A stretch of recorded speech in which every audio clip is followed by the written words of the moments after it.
Assalamu alaikum. Before the Prophet ﷺ was born, his father was chosen to die. The knife was ready and the people of Mecca stood watching.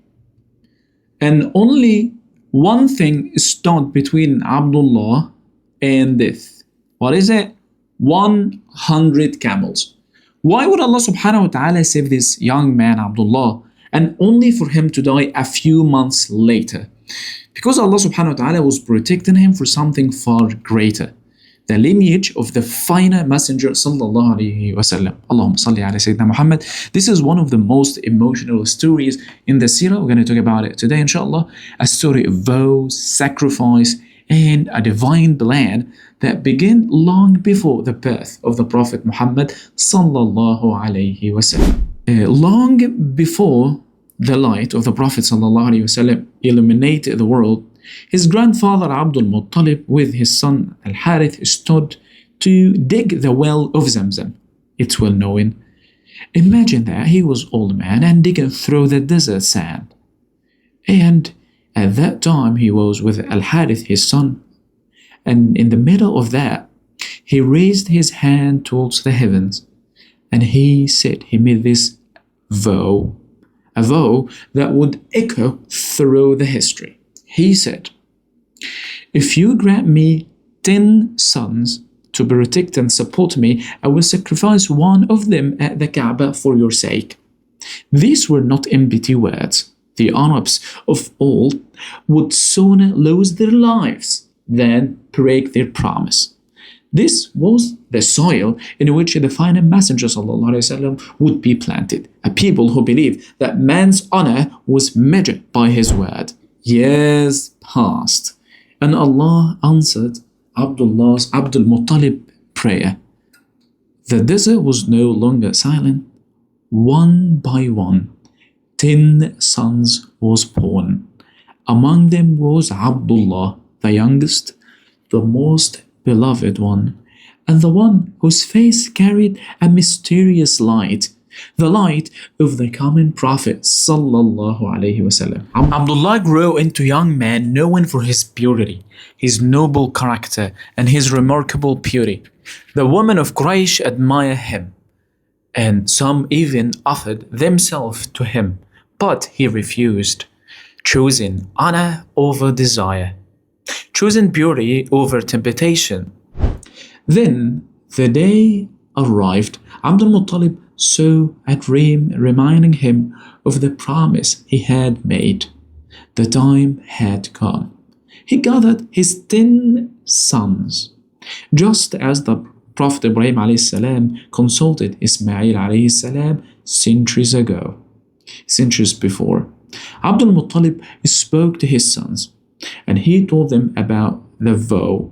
Together, they entered the Kaaba, standing before Hubal, and the sacred arrows was prepared. Every heart in Mecca held its breath. The arrows were cast. Silence filled the sanctuary. Then the name appeared. Abdullah, the son Abdul Muttalib loved more than anyone else. Grief tore through Abdul Muttalib's heart, yet his hand reached for the plate. He walked with the beloved son towards the Kaaba, ready to fulfill his promise, ready to sacrifice the one he loved the most. But, Alhamdulillah, the people of Mecca cried out, "No! What are you gonna do?" I don't know. If this happens today, it will become tradition tomorrow. Doesn't make sense. There must be another way. So, clinging to a small hope, they travel north to seek the advice of a priestess. She asked, "What is the blood money for a man among you?" They replied, 10 camels. She said, "Place Abdullah on one side and the 10 camels on the other side. Cast the lots. If the lot falls on Abdullah, add another 10 camels. Continue until your Lord is satisfied. They returned to Mecca. The people gathered once again. 10 camels. The lot fell on Abdullah. 20. Abdullah. 30. Abdullah. 40. Still Abdullah. 50. 60. 70. 80. 90. The crowd watched in silence. The value of life continued to rise. Then 100 camels. The arrows were cast. This time they fell on the camels. But Abdul Muttalib wanted clarity and sincerity, like certainty. He ordered the arrows again and again and again, 3 more times, and every single time the lot fell on the camels. So Abdullah was spared. 100 camels were sacrificed that day. For then on, 100 camels became the standard blood money in Islam, equivalent to nearly 5 kilograms of gold, all for the life of young man Abdullah, who would become the father of the final messenger sallallahu alaihi wasallam. Allahumma salli wa sallim wa barik ala Sayyidina Muhammad. Abdullah was saved. Soon afterward, he married one of the noblest women of Quraysh, Amina bint Wahib. But Allah's plan had already been written. Their time together was incredibly short, just days. Yet, within those days, the blessed soul of Muhammad sallallahu alaihi wasallam was conceived.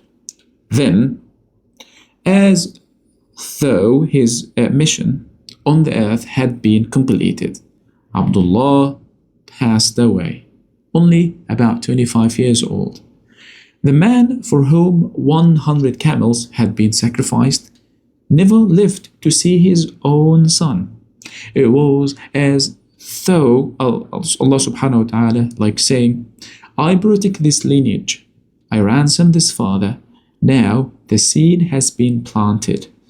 I myself will raise my prophet.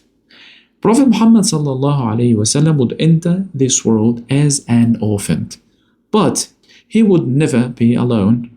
That's what we talk about. Years later, the Prophet Muhammad sallallahu alaihi wasallam would say, I am the son of the 2 sacrificed one, referring to what? Ismail alayhi salam and his own father, Abdullah. He also described his own beginning by saying, I am the prayer of Ibrahim, the glad tidings of Isa, the vision of my mother, Amina bint Wahab. When he was born, a light emerged from Amina, a light that illuminated the palaces of Ash-Sham. This is the lineage of our Prophet ﷺ, a story of heavy vows, extraordinary sacrifice, and a divine will that moves mountains and ransom souls, simply to bring a mercy to all the worlds. Long before Muhammad ﷺ took his first breath, Allah was preparing the world for his arrival. And every step of his story reminds us, when Allah subhanahu wa ta'ala chooses someone for a great mission, and nothing can stand in the way of his decree subhanahu wa ta'ala. May Allah fill our hearts with love of his Prophet sallallahu alaihi wasallam. May he allow us to follow his beautiful example.